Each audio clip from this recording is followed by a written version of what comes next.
Today's guest is Jack Eagles, the UK's youngest IFBB Pro bodybuilder. In today's episode, we talk through setting realistic expectations, going through periods of solitude, and how you can develop not only the best physique, but the best mindset to be a successful person when it comes to being under pressure. I really hope you enjoy this episode, and it'd be massively appreciated if you could subscribe on YouTube and follow on Spotify. We've got loads of good guests coming over the next couple of weeks, and this episode, if I do say so myself, is an absolute banger. So let's get into the episode.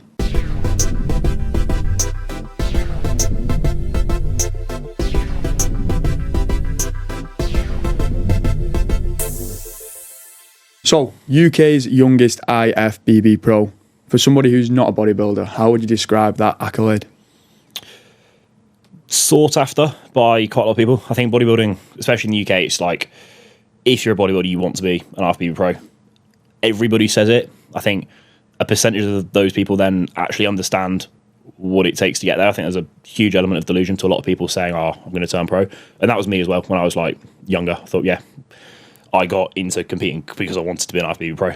And never really understood what that required. And then as you get more into it, the harder you work, the more you realise it's how much further it is. But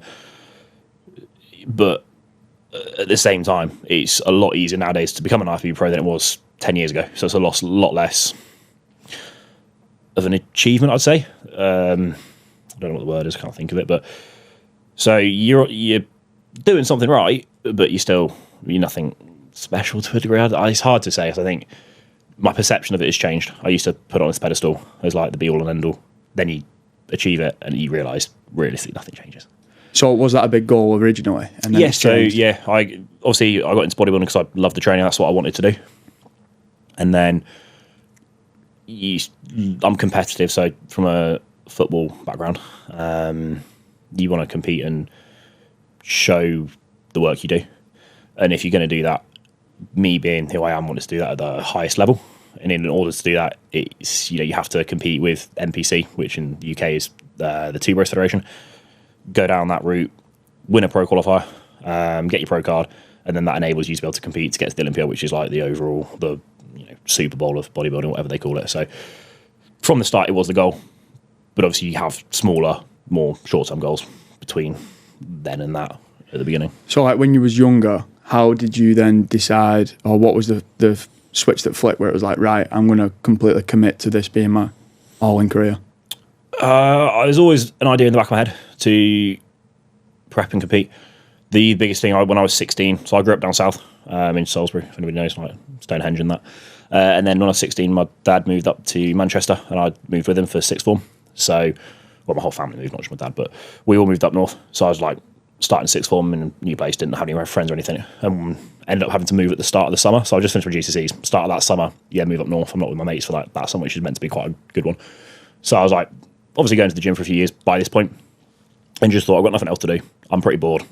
I'll be pretty sad if I don't do anything. So I was like, I just committed to doing my first prep for a show then, and it went well. I mean, I remember when I decided I wanted to compete, I used to watch Ryan Terry and people like that back in the day, and I knew they were IFBB pros. Didn't know what that meant.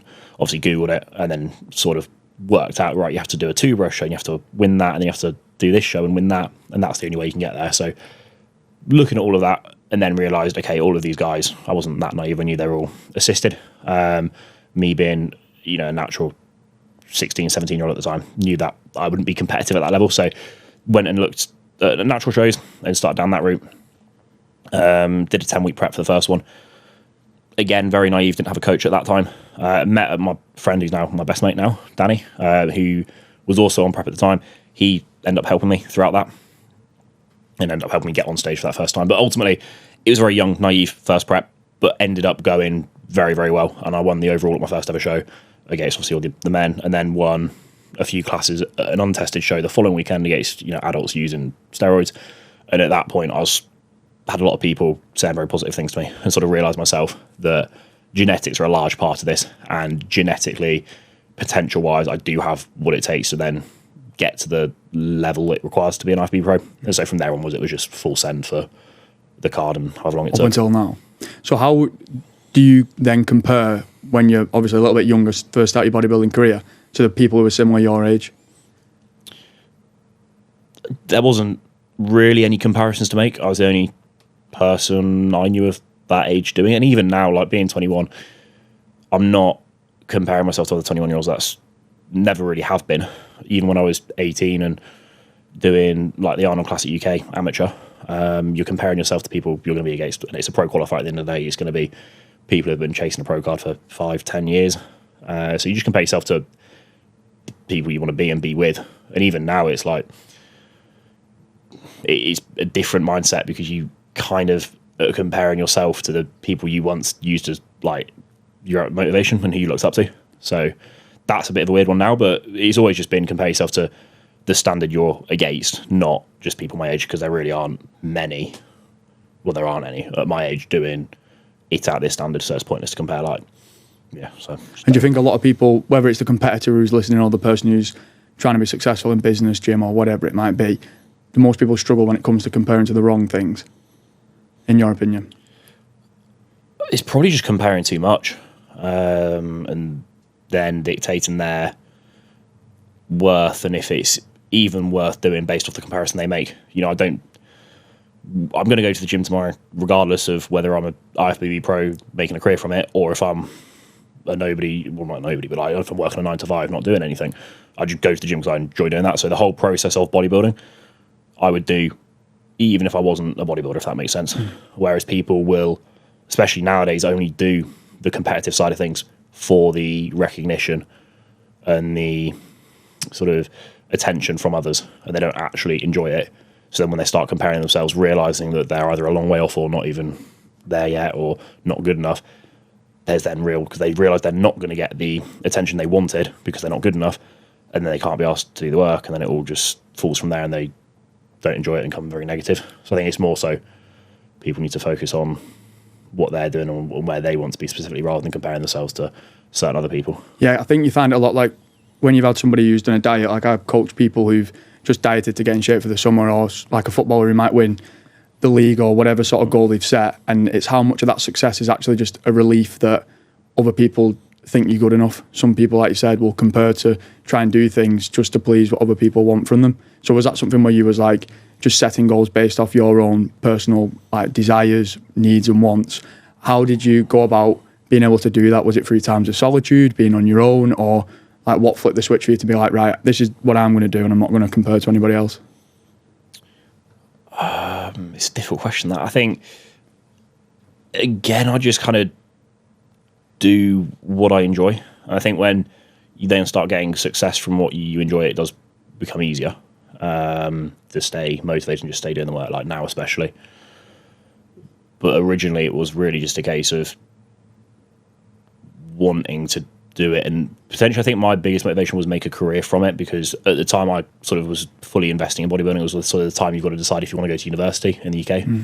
And I decided not to. Bear in mind my sister went to Cambridge, graduated from Cambridge, like pretty typical, very academic family. Very, not, I wouldn't say pressure from my parents to go down the academic route, but certainly with the schools I went to, the sixth form I went to, you know, did A levels, it was very much leading up to be that way. So then to make that decision at that age to give bodybuilding a full run and sort of justify it as, I'll take a year out, see how it goes, and then if it's not working, I will go to university. But deep down I knew I'd never wanted to go to university.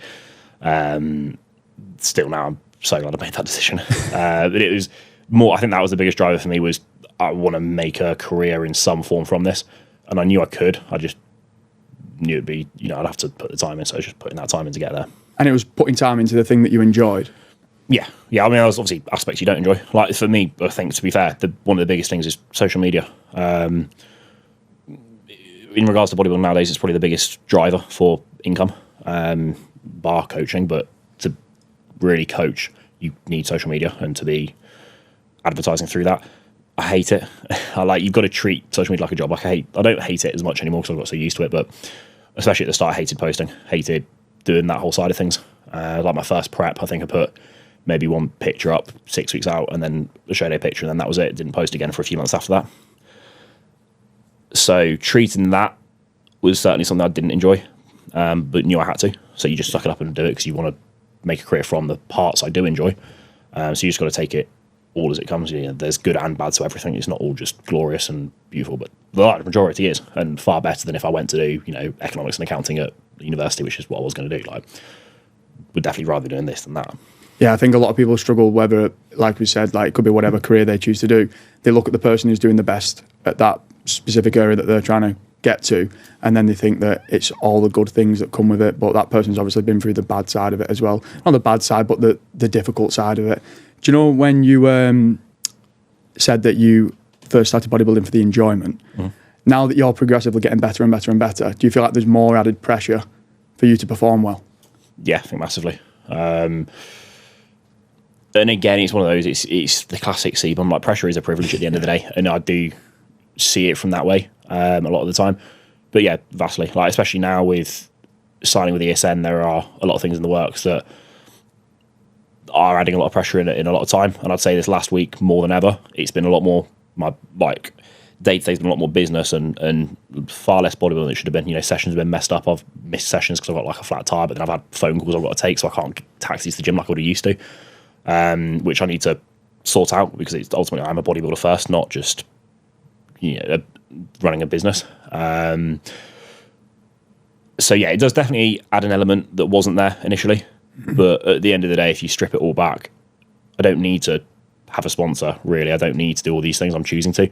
And if I ever want to, I can just strip it all back to pure just, I go to the gym for me, I don't post any of it, and I just bodybuild that way. But at the same time, the benefits that come along with having a sponsor are worth that added pressure if I can manage it in the correct way. Yeah. In which, like, I've now hired an editor to edit all my videos for me, so I'm not having to do that, which will give me a few hours back a day to prep meals, train, and take stress off me so that I can go back to just pure bodybuilding. So it's just about probably going too far to the point the stress does get too much and does start to detract, realizing it, and then, like anything, you know, like working out your macros, you just reverse engineer it and then put things in place to mitigate that stress so that you can then focus purely on what you want to be doing, which is the enjoyment of training and bodybuilding. So the way you've just like gone through that there, for the person who's listening, I feel like they can take loads from it. It's very logical thinking. And do you think a lot of people, when it comes to having that extra pressure, can be too emotional? Yeah, 100%. I think that's probably one of my best attributes, is the logical side of things. I think it probably drives people like my girlfriend at the minute. It definitely drives her insane at times, because she'll see things potentially a lot more emotionally, and then I'll just see it from a pure, very logical standpoint. Like, this is the plan, this is what we need to do. Which makes sense, and when you explain that, but when they're that state, probably not what they're here. But yeah, so I'm very methodical and logical in that sense, which a lot of people aren't, and they'll act on emotion rather than if you actually just take a step back and look at it as a whole.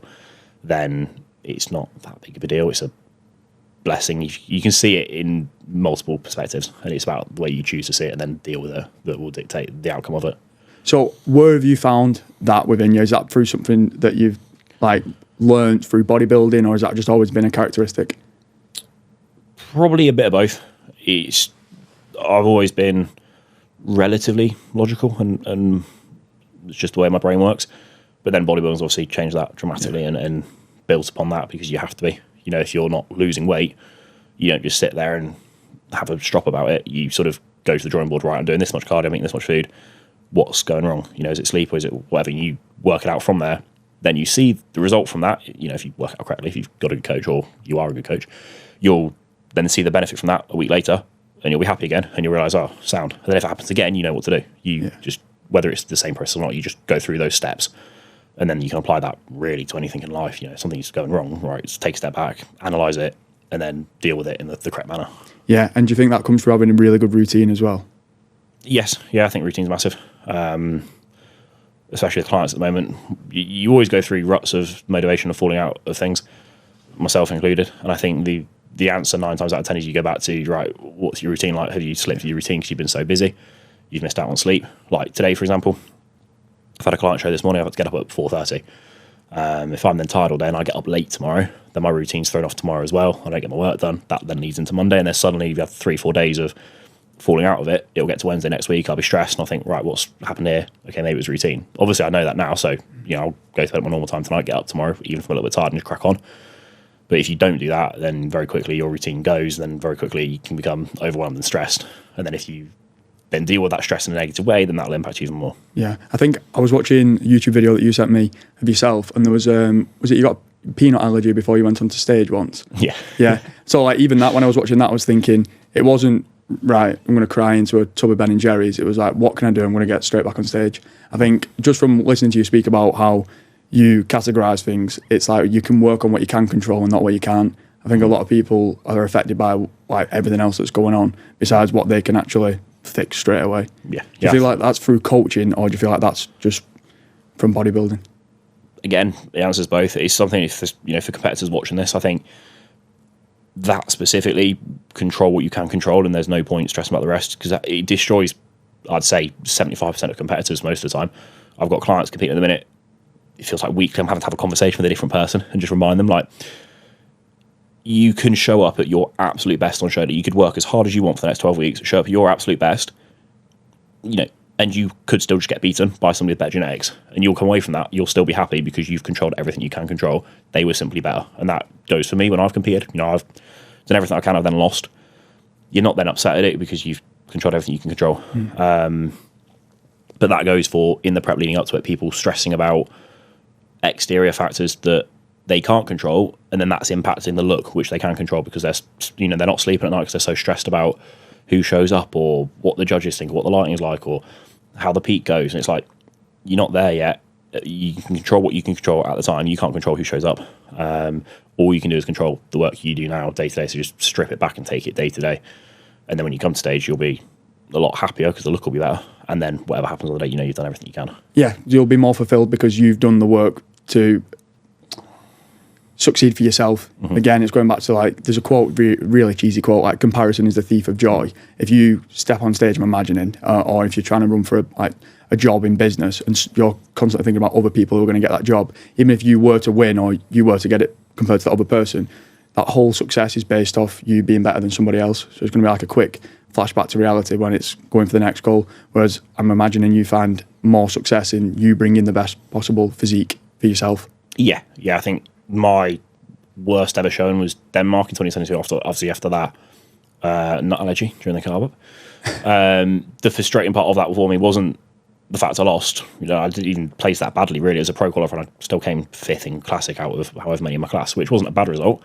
If I'd looked my best ever and took that place, I'd probably still been quite happy. It was the fact that I should show up and was horrendous looking compared to how I looked 4 weeks earlier at a show. So I just knew that was not my best look whatsoever. And I mean, arguably it was factors I could control, because I ate, what happened was, I'm going to have to justify this now, ate peanut infused dark chocolate, but everything was in Danish, so I didn't know it was peanut infused. So that was on me. But it was just the fact that the look I presented wasn't as good as I knew it could have been. And that's what frustrated me, not the placing. Whereas, I've won shows with a look I wasn't that best pleased with. And I'm happy I won the show, but ultimately I'm still just frustrated that I knew I could have been better. Yeah.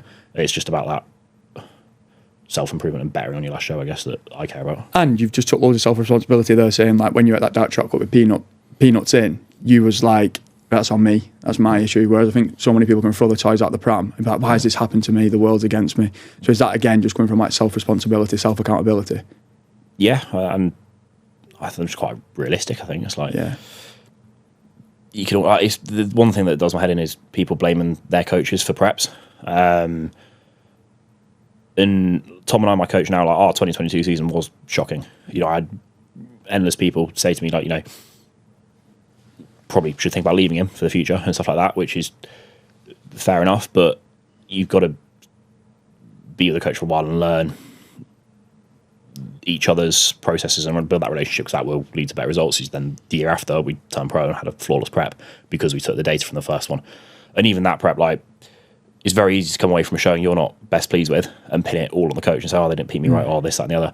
When realistically, if you actually take a step back and look at it, okay, were you doing everything required? And even if you were you then actually giving accurate information back to the coach for them to work with, or were you not communicating very well? And ultimately, it is a 50-50 relationship. So just to throw it all on the coach, blame them for your bad placing to make yourself feel better, and then just storm off to another coach, then realistically, you're not doing yourself any favours. And you see it with, it's always the same individuals year after year, different coach, they show up, they don't get the placing they want, then next year they'll come back with a different coach, and it's just a repetitive cycle. And then you get the other guys that stick with the same coach, and year after year they're improving and getting better and better. And I think self-accountability and responsibility you owe it to yourself if you want to make progress. If you want to just point fingers and blame stuff, and even in life, just play the victim card all the time to make yourself feel better or justify things, you're not probably going to make that much progress or improvement. You may for a while, but there'll come a time where at some point you're going to have to just accept the fact that the only person that can really change things for you is yourself. And to do that, you need to be realistic with yourself and honest. And I think, like you just said, the person who's coming around and placing the same every time with a different coach, the fact that they're constantly in that cycle is proof that it's a them problem. And it's so hard for those people to realise, like, I'm the one who's the issue. Yeah. 100%. Denial. Yeah. With bodybuilding, would you say it's a lonely sport? Yeah, very much so. I think, again, you can look at that from two angles. Yes, it is incredibly lonely, which isn't always nice, but then also I'd say vast majority of bodybuilders are heavily introverted, myself included. So a lot of the time, I like that loneliness. Obviously, there's aspects when you don't, but especially in prep, like, it sounds awful and it's horrible for those around me, like when I'm in relationships or friends or anything, but I just love being left alone. Like, I'll happily, so last prep, for example, I was 4 weeks out and just moved out from my parents for the first time, moved into a new house completely by myself, absolutely loved it. Had the best sort of final 4 or 5 weeks ever, smoothest prep. I was just in my own box by myself, living by Ultraflex, having a great time. Then finished prep, was then post-show in the exact same house I've been in for the last 4 weeks, but suddenly had food and emotion and time to sort of think, and time on my hands because I was so distracted, and then suddenly hated it because I was so lonely all the time. There wasn't much going on. I'd go to the gym and train. I've just finished the 2 big shows of my life. There's not really much going on. Like, yes, still need to train, but there's not anything short-term to look forward to or work towards. It was just like sort of health phase and chill out really after the show. And then you have so much free time, it's that loneliness then does get to you. So there's times when it's good and when it's bad, and it's accepting that, I think. And you can obviously surround yourself with people, and a lot of bodybuilders are the same in that they will get that. So they will, you train with your mate, but then you go home and eat your own meals and you have your own time. So, but yeah, it's definitely lonelier than most other sports because it's 24/7. Footballers go and train, then they go home and they can play Xbox and eat a meal, whatever they want. For us, it's train, go home, you got to eat a meal, then you got to do steps, you got to eat a meal, then you got to get to bed on time, then you got to wake up on time, do your cardio. There's always something to do. It's 24/7, and 90% of that is you doing it alone. Nobody can do the training for you. Nobody can eat the meals for you. Nobody can do your steps. So it's like always just you alone. So it's incredibly lonely, and it has to be. It's do you like that, and then can you also use that in a positive way without it affecting you? Yeah, I think a lot of people, like when you just touched on doing the steps, going back, still eating the meals and being on the ball like 100% of the time. Some people see like the cover of the Men's Health magazine or somebody who's just stepped on stage and think like they can just get into that sort of shape from like 6-12 weeks of dieting, but still going out on the weekend or whatever. But it takes so much more than that. I think it just needs a lot more respect than what obviously most people give it. Like, I could probably get into that physique if I put my mind to it, but you probably can't. And even if they had it, I think most people wouldn't then want to sustain it because of what it takes. You've got to just love it for what it is and not for what it gives. Because most people will just, like, most men, if you went out and asked, do you want to look like this, they'd probably say yes. Then if they had to do that for 4 weeks, they'd probably say, actually, I'll take the other physique and not bother, which is what they obviously do. So yeah, I think everybody wants it, and then they until they do it, and then they realise they only wanted the results and they don't enjoy the process. Whereas you have to love the process and then enjoy the results after as a side effect. And do you get a lot of people potentially want to coach or who speak to you about like wanting to get in shape who set really unrealistic expectations? Yeah and no, because I think I'm pretty blunt. If they come to me and say something, I'll just, even if it means you're not. Because the thing is, a lot of coaches, that somebody who comes to them and they'll say, I want to achieve this, and they'll say, yes, I can do that for you, when they know full well they can't, just so they get a paycheck. Whereas if somebody comes to me and is like, I've had it multiple times this year already. Somebody who comes to me 12 weeks out from a show and say, look, I want to do this show, can you prep me? And they'll send me a check in, and I'll look at it and I'll go, I can prep you, but not this year. You're either, you're not in the position to start prep now, it's not enough time, you won't be in shape in 12 weeks, or it's, you just don't have the muscle, or you've not even been on a strict diet yet. I'm not just going to throw in a prep. Like, there's multiple factors why I would say no, and I do say no to people. So yeah, they come to me with realistic expectation. I'll then tell them, with unrealistic expectation, I'll then tell them what the realistic expectation is in my opinion, and say, yeah, you can maybe slightly exceed that. And then if they choose to proceed, then great. And then if not, then at least they know where they stand in my opinion, which obviously isn't the all end all, and it's not always right, but for the most part, I'd say I've got a pretty good idea of what's going to be achievable in X amount of time. Yeah. So, would you say for yourself that's what, like, having a coach has helped you with that? Do you think there was a point where maybe you set unrealistic expectations, or do you feel like you always had a good idea of where you stood as a bodybuilder? I think I'm pretty harsh on myself, but in a good way. Like, it can obviously be negative, and I'm sure a lot of people will hear what I say about myself and say it's negative, but I see it as a positive. I'm very realistic. There's a lot of classic physique IFBB pros out there, especially in the UK. This is a real clip here, that are incredibly delusional and are here blabbing on about going to the Olympia, and they've only just turned pro, or they're not even placing in pro shows. And it's like, you do not understand where you are in relation to that. And I think they're just saying, Olympia in their captions and stuff because it's an accolade to even be able to say that, let alone get there. And it's like when you've got an amateur who's nowhere near turning pro, and they're talking about statement season, it's pro card hunting season. It's like, no, it's not, mate. It's the same thing with that. Whereas I'm sat here, when I turn pro, like, yes, I'm now a pro, but I still have an amateur physique. 10 minutes ago I was an amateur. My physique's not changed just because I've got this piece of cardboard. And like, it's going to take the length of time it took you from your first show to then turn pro. I'd personally say it's the exact same length of time of when you turn pro to when you get to the Olympia.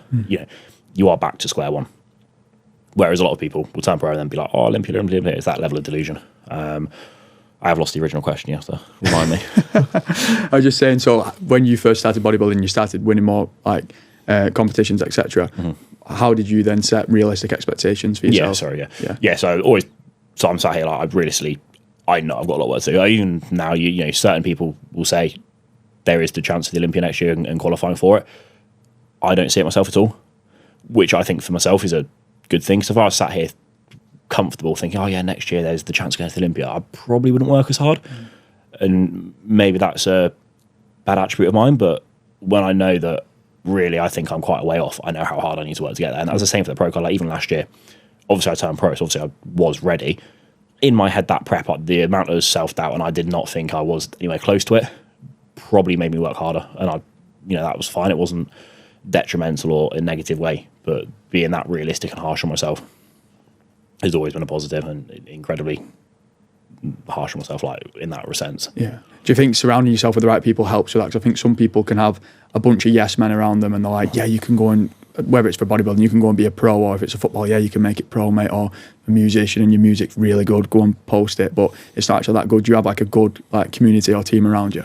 Yeah, I think, again, it's the same with coaches. Coaches will get very excited and big their clients up when perhaps they shouldn't. So when I signed up with Tom, I was doing men's physique at the time, just won the Arnold Classic Junior in men's physique. I thought, this is where I was naive as well, I thought I was probably within 2 years of turning pro in men's physique.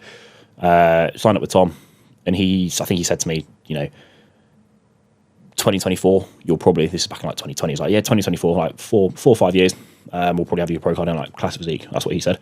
And at the time I was a little offended at that. And then obviously it ended up taking, I think, 2.5 years from then to turn pro and classic. So we were both pretty off, but him being realistic, again, I think it made me probably work harder to be like, no, I won't watch, and then proceeded. But with coaches nowadays, a lot of them will constantly compliment their clients or say, you're working so hard, when no, you're not. Yeah. Like, it's the same in the gym. Like, everybody thinks they're the hardest trainers. They train the hardest, nobody outworks them. Like, I know for a matter of fact there's people that train harder than me. I train as hard as I can, but there's always more I know I could give. And so with that, like, coaches every checking or complimenting their clients, like Tom rarely ever gives compliments, which I like, because it's not something you need. And I know from watching YouTube videos and podcasts, like, Honey's the same.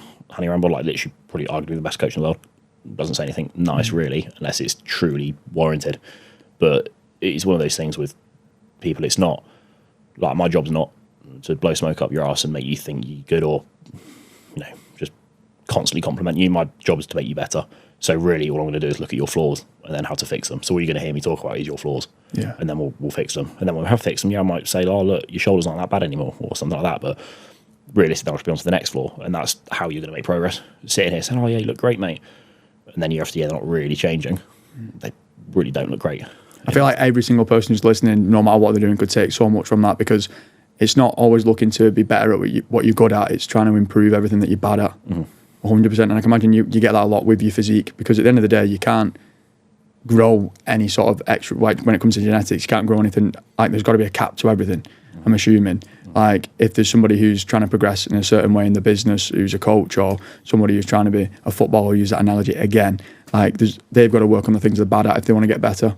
Constantly focusing on the thing that you're good at, or constantly having people tell you you're good at one thing, isn't going to help you progress at all. Yeah, definitely not. Yeah, I can imagine it's the exact same. So for somebody who's thinking about competing for the first time, or somebody who's wanted to get in shape, what would be like the realistic expectation you'd set for them, or what would be the best piece of advice you could give them? It's so case dependent. If you are very new to it and don't like, you just go to the gym and enjoy it, you're not really tracking food. Honestly, I'd probably just get a coach. Doesn't need to be, you know, a £300 a month coach. Just get somebody, like, look into a few, inquire with a few, speak to a few, ultimately, and build a relationship with someone, see you connect well with. Just get somebody that's proved results and made all the mistakes you are going to make. Because it's very, I could just sit here and say, yeah, go and track your protein, do all of that stuff. And you can, but you will probably spend 2 months doing that, getting used to doing that and getting it right. Whereas somebody could just tell you exactly what to eat, exactly when to eat it, how to train and stuff, and you'll make a lot more progress from that. First time competitors, I always just say focus on really condition. That's the one variable you can control in that short space of time. That and posing, your presentation and the way you carry yourself on stage. But those are really the only short-term things you can control. It's your first prep. You're not going to change your muscle mass. Yes, you could then be like, oh, I'm not ready to compete. I need another year out to grow muscle, and sure, but a lot of people will say that, and then realistically they'll get to next year, and again, they're a bit hesitant. At some point, you've got to commit and do your first prep. So say you have committed, it is your first prep, all you can control is then condition. So focus on condition, focus on posing, so you actually present your physique and do it justice. And then, you know, get feedback from the judge, and then you can make a more specific game plan from there. But when it's your first one, just condition and posing. And like you just mentioned there, with bodybuilding being a judge sport, do you ever think it's difficult for people to accept that somebody's telling them that their physique's not good in a certain way? Yeah. And to those people, I say you've chose to do a sport that's based off a subjective opinion. Yeah. So at the end of the day, so you put yourself out there to be judged, and if you don't like what they have to say, then find a different sport. But yeah, it can be difficult. Obviously, you see it every single show you go to, somebody will come away and say, "Oh, you know, I had it a different way or whatever." And fair enough if you did. It's subjective. You know, everybody prefers different physiques. Some people might like Nick Walker. Some people might like Samson. Right? I look at Nick Walker and don't think really ever that should be a Mr. Olympia. I think it's an absolutely incredible physique, but it's just not what I like. Whereas someone like Samson, he needs to get leaner to ever win. I don't want him to win when he's not that lean, but that shape and that physique is what I like. So therefore, I think that should be the best. Whereas on paper, when you actually analyse the criteria, then yeah, Nick Walker probably should win. I just don't see it that way, so I'm not going to agree with it. And that goes for every single level of bodybuilding, right down to when you've got 2 juniors in a class. So there's always going to be the debate. The judges are judges because they are the best at making that judgment and making that call in the fairest way. So you can disagree with them all you like, but ultimately that is the result. It's not going to change. So go and speak to them, find out why they had it that way, and then follow their advice. Because if you want to win, follow their advice, not your own. Because if your own perception is skewed and you just are stubborn and keep thinking you know best, great, you'll keep placing second. At some point, you'll have to give in and listen to the people whose opinion actually does matter in terms of results. And even if you don't like it, suck it up and follow it, because then you'll like the results that come after that if you do follow it. And if you do start with it, then you'll be happy. And I think that again comes back to somebody being logical instead of emotional. If somebody's judging you and saying that you've not won, that's literally, like you said, that's the sport that you've signed up for, 100%. Do you find it difficult being in a constant routine, and how do you feel when you come out of that routine? So like once the show's done, is it a big switch of like, right, I'm done with the goal now? Yeah, I think it works both ways. I think if you're in a constant routine and then get thrown out of it, you find it difficult. But then if you're not in routine, to get into a routine, you find difficult. So they're both as bad going either way. When I'm in routine, obviously I massively prefer it. I wouldn't say I find it difficult. Obviously there are times you find it difficult when you've got stuff on, you've got holiday or whatever, and it will get live. You come back from New York, routine went out the window when I was in New York, obviously it did. You try to keep it as consistent as possible, so I still get up and do my work in the mornings and then enjoying the rest of the day, but training was thrown out the window. Meal timings, meals specifically were thrown out the window. And it was difficult to a degree. And then you come back, and then getting back in routine was difficult as well. But there's a reason that routine's there, and I vastly benefit from it after I've been in it for a few days. So, yeah, I find it difficult, but ultimately I benefit more from it. So it's worth that difficulty. And like when you've done the show and you're having the off-plan meal, do you find it hard to stay on track, or is it like, right, I'm going off the rails? Not really. I'm pretty good with food. Yeah. I definitely struggled with it first 2 preps I ever did. I do like food. I like just filmed another 10,000 calorie challenge, and it wasn't meant to be that. I just ate that in a day, so I can title it that. So I'm not too bad with like post show. I will happily just go and smash a burger and have no care in the world and eat a load of cookies, and then wake up the next day, feel absolutely horrific, and yeah, I'll feel a little bit bad that my physique now is a bit of a watery mess. But then again, probably quite logical. You know, I ate all that food. It was worth eating all that food. Yeah. Give it 3 days. I won't be bloated and messy anymore. So I don't mind it. But I know a lot of people do struggle with it. A lot of clients do struggle with it.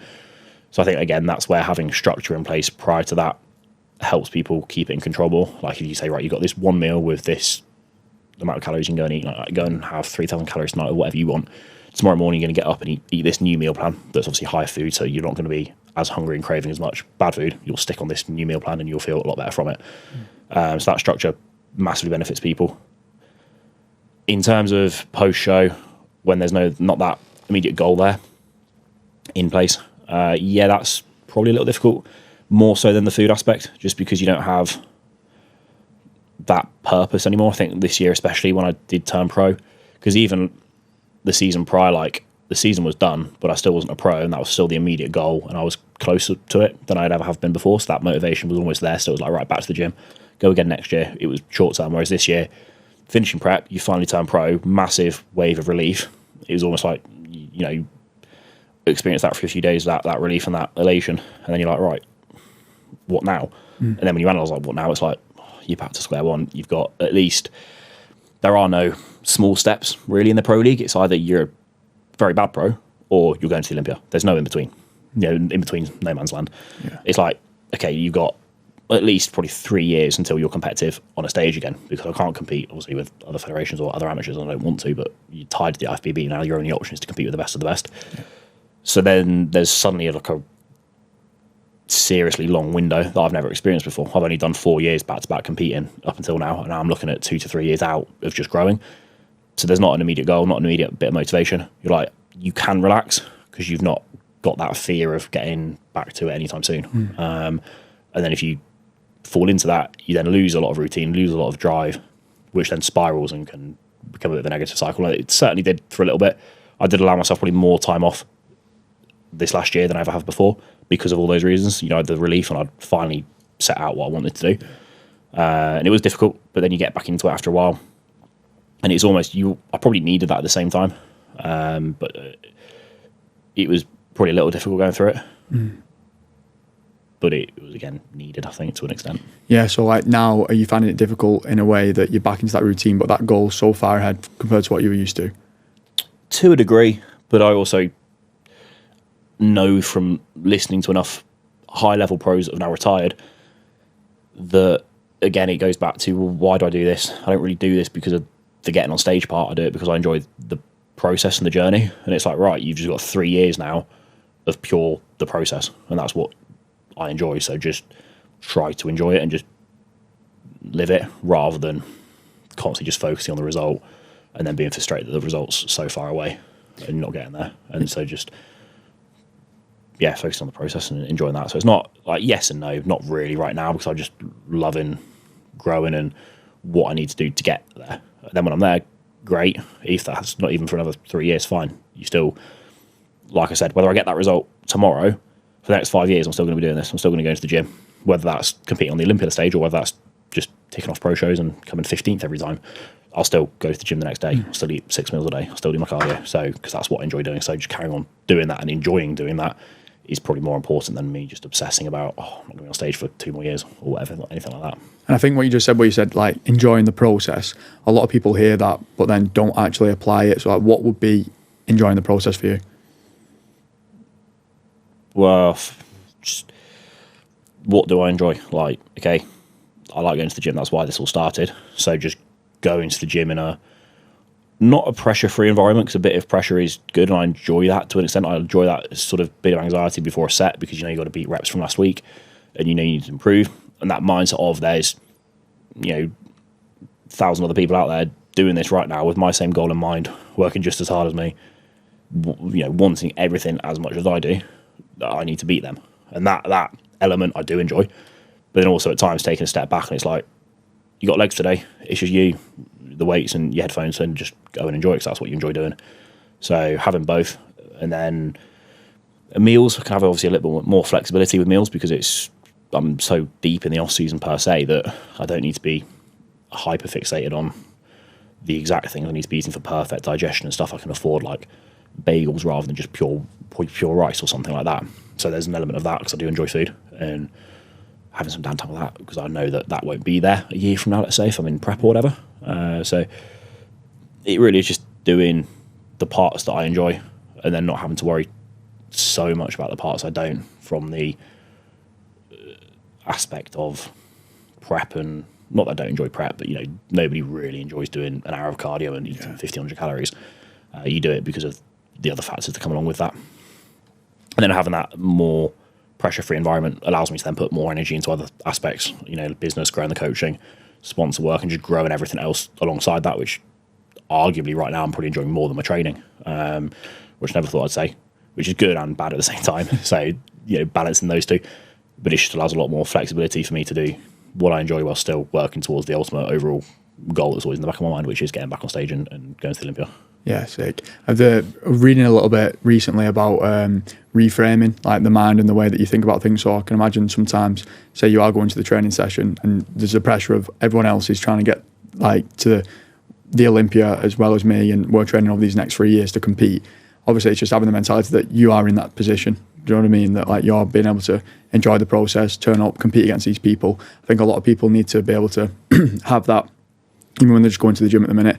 They've got the position in their life right now to be able to go to the gym, to be able to sign up with a coach or be able to do whatever. But like you said, that going training to do this thing is what you enjoy. So you've made sure that your life works around that. Whereas some people will say, this is what I enjoy doing, enjoying the process, blah, blah, blah, but then just not actually do any of the stuff that they enjoy. They're just saying it because they've heard it on podcasts or they've read it in a book or whatever. So it's actually being logical again and setting realistic expectations and thinking like, right, this is what I want my week to look like so that I can go to the gym with my headset on, go and train legs and make sure that I'm actually enjoying the process. Again, not setting unrealistic expectations. 100%. What's the next thing coming up for you? Not a lot, just more of the same. It's all just a very monotonous process. Obviously, a load of clients on stage. That's more so what this year is about.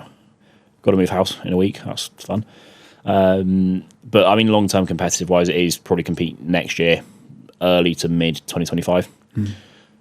So getting big enough to start that prep and hopefully be competitive is the goal, and that just takes more of the same that I've been doing the last 4 years. Nothing changes now. You're a pro. I was working just as hard when I wasn't a pro as I am now. Nothing changed on that front. So it's just more of the same. Grow the business, social media, and continue to do the bodybuilding and grow really through that. Yeah. So would the aim to be go to the Olympia one day? 100%. Yeah, definitely. I think the stage I'm now, obviously being 21 still and the position I am, it would be offensive to many if I didn't make it to the Olympia. But in terms of when, people will put time limits and sit there and say, yeah, you can go next year. I was like, okay, great. People were saying I could turn pro when I was 18. Obviously, they were not correct. They were delusional to an element. And that could be the same next year, which is absolutely fine. Because like I said, I enjoyed the process. It doesn't matter how long it takes. Even if I was at the Olympia when I'm 25, that's still ridiculously young. Like ridiculously young. So there is no pressure from my end to make it next year, which I think is good. I have said I do want to be there whilst I'm still a junior, just like I said, I was at the Olympia whilst I was still a junior. So that's still just under 24, 323 and 364 days. So I've got loads of time. So it's just doing what I need to do and not rushing it, because with this sport, obviously you can push things harder, you can push the boat further and sacrifice health in order to achieve more short-term goals and rush things which probably won't lead to the best look and obviously won't lead to the best outcome 20 years from now. So it's not doing that, and it's just being patient and letting everything take its course, because the trajectory is there. I know I will get there. As for when, I'm not too obsessed. I'm in a very fortunate position that I'm making, a good living. I've got a house. I live by myself at 21. Like, that's all fantastic. Even if I went to university, I don't think I'd be in that position. So being grateful for that and enjoying that at the same time as just letting everything take its course and see where I end up. And as I said, enjoy the process. So yeah. So like with your first goal being to obviously get the pro card, and now the goal is to go and get into the Olympia. Do you feel like there's a difference in how you feel towards that goal? Like maybe it's added pressure, or is it just like, right, I've done this now, this next thing's just going to be as easy? Yes and no. I think realistically, and I've spoken about the Olympia, I've said it a few times, probably more than I have in this one podcast. The goal really is just win a pro show or become competitive in a pro show, because I'm so far even from that right now. That's the realistic goal. But obviously, when talking about this, there's only really one next step, and that the only next step from where I am right now is to qualify for the Olympia. So it's the only real thing to talk about. But on a more personal level, I just want to be in the first call out at a pro show. That's the immediate goal. I forgot your question again. So like the difference in achieving a smaller goal when you first started, but then to this being a big goal. I think if I think about it briefly, then it seems like a much larger challenge. Obviously, it's the best of the best. But then if you look at it from I don't want to say from an egotistical standpoint, but there's a reason I'm a pro, and that's because I'm good enough to be. So therefore, all the other pros are going for the Olympia. I am a pro. I'm on the same level to a degree. Obviously, there's massive degrees to extent, but there's no reason why I can't be going for that goal. Just like when you're an amateur, when you do your first ever show, the thought of stepping in a pro qualifier lineup is outrageous. But then you give it a few years, and then you actually are there. So it's giving myself enough credit to know that it is possible. You just need to give it some time. It's the exact same mindset I had when I was 17 doing my first show. It's like, right now, you're a long way off a pro qualifier, but give it a few years, you won't be. And then that's what happened. So it's the same mindset now in that sense, that it's like, it may seem quite far away, but give it a few years and chances are you will probably be there. And backing myself enough to know that is possible, and that if you just continue to work like you are working, you will probably get there. It's just going to take time. I think that's a good way to frame it as well, that you're a pro who's just turned pro. You're in the same position as the other people who've just turned pro. Like, it's not having the imposter syndrome that you shouldn't be there. Because there's other people who are, I'm guessing, that they're in the same position as you. Everybody will feel the same way. Every new pro will think they're not good enough. And there'll be an old freak that will turn pro and then qualify like the day after. But for the most part, everybody's going to turn pro and then think, I'm at my depth here. And if you don't feel like that, then you probably are delusional. Like I said, there's certain people who will turn pro and they'll start blabbing on about going to the Olympia when they're not even close. And that element of delusion will probably hinder them because they think they're better than they are, so they're not going to work as hard, in my opinion anyway. I'm sure it could work vice versa, but in my opinion, that is the way it goes and the way it looks. So, it's reminding yourself of where you are and backing yourself enough in a non-delusional way, like having confidence to say that I could be competitive. I just need to continue to do what I'm doing and give it time, and be patient with that, and eventually you probably will get there. Yeah, because I think a lot of people who are listening to this who've probably just achieved something big that they've set the goal to, they might feel the same way that, I don't know if I should actually be in the position that I'm in now. But again, there's whoever's achieved that thing that you've been striving for before you will have been in that same situation. So for you, like being in that situation and obviously understanding, like you're speaking about it now, that other people are in that situation as well, how have you built up that confidence? Is it through doing the shows when you was younger and doing the hard work? Is that like what's built you up to where you are now? Yeah, I think it's my confidence in my work rate. I know that I do work hard enough, regardless of I know that I've got very good genetics. That's a pretty subjective thing to see, and I'm very fortunate that I don't take those for granted because I've not worked for those genetics. Right, they were given. That was a blessing. But then I'd also back myself that my work ethic is vastly above majority of people. And so when you combine those two, then that's when you get to be very competitive at a young age. And there's people that have better genetics than me and probably better work rate at a younger age. Like you've seen younger people turn pro in America and stuff like that. So it's not just like I think I'm the best ever. Like I know there's people better doing it better, and there will be. But then that's also a motivating factor for me to get better, because why can't I be that person? I forgot your question again, mate. I'm losing it today. No, that's all good. To be fair, you touched on it and answered it. Like you're setting the perception that there's other people who've done it maybe a little bit better than you, so you can accept that you can only be the best that you can. I think that's the best way to look at it. I think one of the things that I was going to ask you about as well was like, obviously, I feel like a lot of people who got a good physique and promote online coaching, like I'm a coach myself. Sometimes when you say that you should get a coach, some people are like, oh, he's just selling himself. He's trying to be biased. But what you've touched on is how, because you've seen people who may be doing a little bit better than you then try and speak to them or coach with them, because then you know that they maybe have mistakes that you can come over a lot quicker. Do you know what I mean? you feel that's been a massive part of like having the right coach at the right time?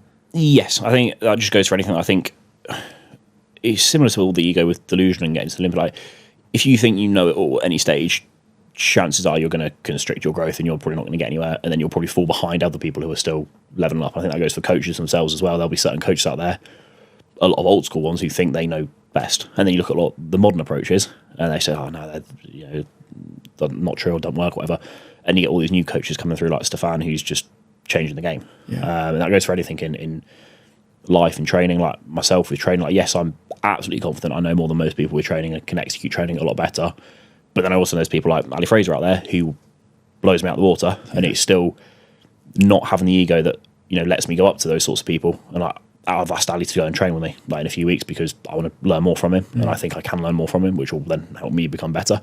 That goes for business, that goes for everything. And I think if you listen to any sort of successful business person, CEO, anyone talk, they'll say their company really started to grow when they started to realise there's other people that can do their job better for them. So instead of trying to take everything themselves and manage like the marketing, everything themselves, they just delegate to people who are better at that specific thing and watch the company grow from there. And I think that goes for everything. I think that goes for your own physique development. Like myself, yes, I'm a coach. I'd back myself as a pretty decent coach. Could I coach myself? Yes, probably. Do I think there's better coaches out there? Yes, absolutely. And I'm willing to then let them take over my stuff, and I'll only learn from them, which will then benefit my clients because I'm learning more. It'll benefit my physique and whatever. And then it's just that never-ending cycle. There's always people to learn from, which will help you improve further, and then you grow, and then the people that are learning from you grow, and it's everybody is continually moving forward. And then if that person at the top stops looking forwards and looking at other people, then everything beneath them stops. So that goes for sort of your team, my team. Clients will then suffer as a result if I sit here and think I know everything. Yeah, I think that's so true. Like, speaking about Ali, for me, when I'd done the PT course, uni degree in sports science, biomechanics and all that, and then started mentoring with Ali, and it was like, whoa, I didn't actually know there was this much to know about training. Whereas if I was to put myself against lads my age when I was doing my degree, it was like, I know a lot more than you about training, but obviously I weren't going up to him saying I fucking know loads more than you in training. It was just something that I knew from the studying that I'd done. But you may think you know 100%, and you speak to somebody who's a little bit better than you, and you know 5%, and they know absolutely loads more. But it's you're learning from the mistakes that they've made in their career, so you don't have to make them yourself. I can imagine you've done that yourself with the coach that you've had. It's like somebody's come in and told you what's needed to be done in a logical way, and it's like, right, I'm just going to fucking do it. Do you know what I mean? Yeah. 100%. You don't have that mistake of maybe doing something wrong, whether it's peaking for a show the wrong way. Somebody who's done it themselves can be like, no, Jack, this is what you need to do.